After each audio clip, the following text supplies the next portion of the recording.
안녕하십니까, 알림이 황희두입니다. 오늘 뉴스버스 이진동 기자가 이런 기사를 냈습니다. 조선일보에서 내년 총선 국힘 패배 시 윤석열 중도 퇴진을 권고했다. 이걸 거론한 칼럼을 실었다는 건데요. 그래서 실제로 보니 김대중 칼럼으로 떡하니 이런 내용이 나와 있었습니다. 만약 민주당이 이길 경우 윤석열 정권은 더 이상 기능할 수 없는 건 물론이고 존재조차 힘들게 된다. 그리고 정치는 이재명 대표의 시계대로 흘러간다. 그 다음에 임기 내 선거는 또 없고요. 그래서 마지막 평가라는 거죠. 다 같이 퇴진과 탄핵을 요구할 텐데 이 대목이 핵심입니다. 윤석열 대통령에게 애국심이 있다면 임기를 구실로 이걸 방치하지 않을 거다. 또다시 대선을 치러야 하는 사태에 직면할 거다. 조선일보에서 이런 경고를 한 겁니다. 지금 윤석열 정부가 얼마나 막장으로 가고 있습니까? 실제로 이재명 대표의 수사를 이끌던 이정섭 씨의 막장 논란, 처가에 직원 범죄 기록 무단 열람 의혹뿐만 아니라 심각한 일들이 한둘이 아니라 민주당에선 손준성, 이정섭 두 검사도 탄핵에 넣은 겁니다. 국가공무원법, 청탁금지법, 주민등록법 위반, 이게 지금 핵심인데요. 어제 골프장과 리조트에 압색을 나갔다는 소식이 전해지기도 했죠. 하지만 이건 검찰이 수사를 제대로 할 거다, 이런 기대보다는 오히려 감춰줬다가 검찰이 망신을 당할 수 있기 때문에 저렇게 나서는 거 아니냐, 그리고 어떤 식으로 처리하는지를 끝까지 지켜보는 게 제일 중요합니다. 아무튼 김의겸 의원 뉴스버스 계속해서 이 문제를 제기해왔고요. 오늘 겸유공에 처남댁 강미정씨가 직접 당당하게 목소리를 냈습니다.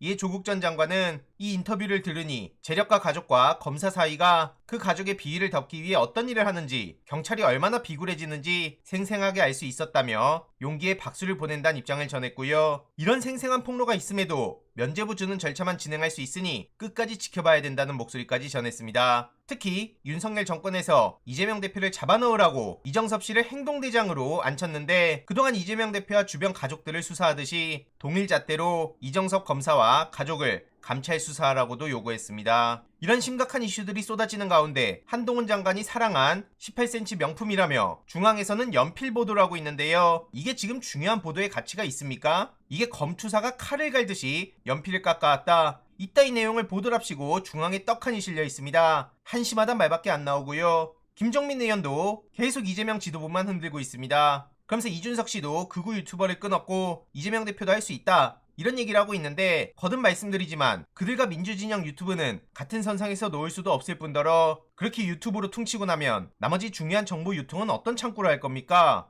이러니 네이버 댓글에서도 한심하단 반응이 대부분입니다. 지금 저런 얘기를 보도할 게 아니라 곤두박질 치는 경제성장률, 그럼에도 치솟는 물가, 그리고 윤석열 정부의 예산 장난질, 이거에 대해 총 집중해야 되는 거 아닙니까? 뭐 한동훈 장관 연필이 어쩌고 극우 유튜버가 어쩌고 저게 뭐 하는 겁니까? 아무튼 홍익표 원내대표의 전체 발언으로 영상 마무리하도록 하겠습니다. 국회 예결위는 이번 주부터 정부의 내년도 예산안 증액에 대한 심사를 진행할 예정입니다. 민주당은 상임위 심사 단계에서부터 부적절하게 편성된 낭비성 예산을 걸러내고 원칙과 기준 없이 삭감된 R&D 예산, 새만금 예산 등을 바로잡아 민생과 미래를 살리기 위해 최선을 다하고 있습니다. 유례없는 경제위기 앞에 적극적인 재정정책으로 국민의 삶을 살펴야 하는 것은 정부의 당연한 역할입니다. 지금 우리 경제는 IMF 사태에 비견될 만큼 어렵습니다. 여기저기서 적신호가 켜진 가운데 성장률, 물가 등 주요 경제지표가 개선될 기미조차 보이질 않고 있습니다. 상저하고에 이은 정부의 10월 물가 안정론은 또 빗나갔습니다. 미국과 유럽 물가는 떨어지는데 한국만 3개월 연속 오름세입니다. 정부 예산안은 경제 민생 위기에 놓인 국민에게 무엇이 더 우선인지가 기준이 되어야 합니다. 그러나 윤석열 정부의 총체적 엉터리 예산안에는 원칙과 기준이 보이지 않습니다. 오로지 부자 감세와 긴축 재정만 앵무새처럼 반복하면서 국민들에게 허리띠를 졸라매라며 고통을 강요하고 있습니다. 당연한 민생 경제 위기 극복을 위해 먼저 나서도 모자랄 판에 정부 여당은 민생을 위한 예산은 삭감하고 야당이 이를 바로잡는 뒤바뀐 상황이 계속해서 연출되고 있습니다. 민생 예산 운운하면서 지역과 소상공인을 위한 지역화폐 예산은 전액 삭감했습니다. 미래 예산을 강조하면서 민주당의 R&D 예산 복원 요구에는 회의 소집을 거부하며 발목 잡기로 일관하고 있습니다. 헌법이 규정하고 국민이 부여한 국회의 예산 심의권까지 망각하고 있는 것입니다. 정부 여당이 국민의 속타는 심정을 조금이라도 이해한다면 초부자 감세와 긴축 재정 기조를 더 이상 고집하지 마십시오. 회의 보이콧이 아니라 민생 예산, 미래 예산의 과감한 조정과 결단으로 예산안 심사에 임해야 합니다. 정부 여당의 예산안 심사에 대한 보다 전향적인 태도를 촉구합니다.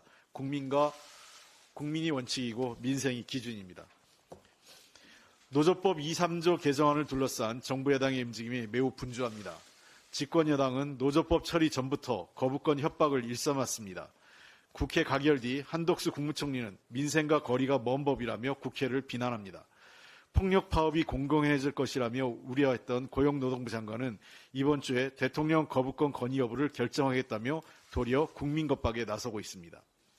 경제 6단체와 보수 언론까지 불법 파업이 횡행할 것이라며 엄포를 놓고 있습니다. 이 모든 것이 대통령의 습관적 거부권 정치에 대한 부담을 덜기 위한 큰 그림으로 보입니다. 그 어디에도 국민의 인권을 지키기 위해 결단한 국회에 대한 존중을 찾을 수가 없습니다. 어디에도 158억, 246억, 470억 등 수백억 원이 달하는 손배폭탄으로 목숨을 잃은 노동자들을 위한 자리는 없습니다. 방송법도 마찬가지입니다. 국회가 이동관 방통위원장의 방송 장악 음모를 방송법 가결과 탄핵으로 바로잡으려 하자 방통위는 유례없는 속도전으로 민간기업의 보도채널 경영권을 넘기려 합니다. YTN에 이어 이번에는 연합뉴스 TV입니다. 두 기업 모두 지분 취득 절차상 위법 의혹이 제기되고 있습니다.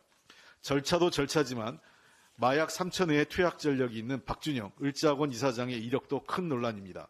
국민 수준을 얕잡아본 정권의 오만함이 가득합니다. 그리고 분명히 경고합니다.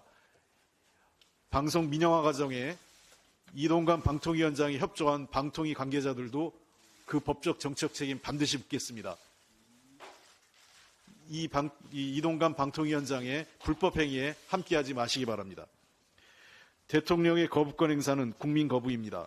또 습관적 거부권 협박은 국민을 대변하는 국회를 무시하고 국회의 역할을 마비시키겠다는 선전포고와 다르지 않습니다. 협치하지 않고서는 대한민국은 단 한 발자국도 미래로 나갈 수 없습니다.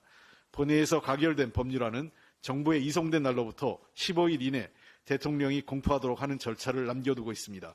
대통령이 국회 입법을 수용해서 공포하기를 바랍니다. 지난 3분기 기준 우리나라 기업 부채 규모가 GDP의 126%를 넘으며 조사 대상 34개국 가운데 3위가 됐습니다. 더 심각한 것은 속도입니다. 한 분기 만에 5.2%포인트 늘어났습니다. 부채 증가율만 보자면 세계 2위입니다. 기업 부도 증가율도 지난해 대비 40%로 세계 2위입니다. 전국 법원에 접수된 법인 파산 사건은 올해 3분기 기준 1213건으로 지난해 같은 기간보다 64.4% 급증했습니다. 간신히 버티고 있는 기업의 상황도 매우 심각합니다. 국내 4대 은행이 권리금은커녕 이자조차 받지 못하는 기업 대출은 작년 말 1조 5,300여억 원에서 올해 3분기 말 1조 9,700여 원으로 29%나 늘었습니다. 번 돈으로 이자조차 못 갚는 취약기업은 약 43%로 2009년 통계 작성을 시작한 이후 최고치입니다. 더 우려스러운 것은 내년 상반기면 대출 만기와 상환 압박이 시작된다는 것입니다. 기업하기 좋은 나라를 만들겠다던 윤석열 대통령의 약속은 기업이 세계에서 빚의 속도로 빚이 늘어나는 나라, 부도 증가율이 세계 최고의 수준의 나라로 돌아왔습니다. 상황이 이런데도 정부는 기업의 경영 환경을 개선하고 취약기업을 지원하는 데 손을 놓고 있습니다. 도리어 시장 경제를 훼손하고 관치 경제에만 열을 올리고 있습니다. 윤석열 대통령과 여당은 말로만 기업을 위하지 말고 고금리, 고환율, 고유가의 3고 시대 기업이 겪는 어려움을 살피고 경제 현장에서 피부로 느낄 수 있는 실질적 지원 방안과 대책을 마련해야 합니다. 오늘 정무위원회 소위에서는 기업구조 조정 촉진법을 논의합니다.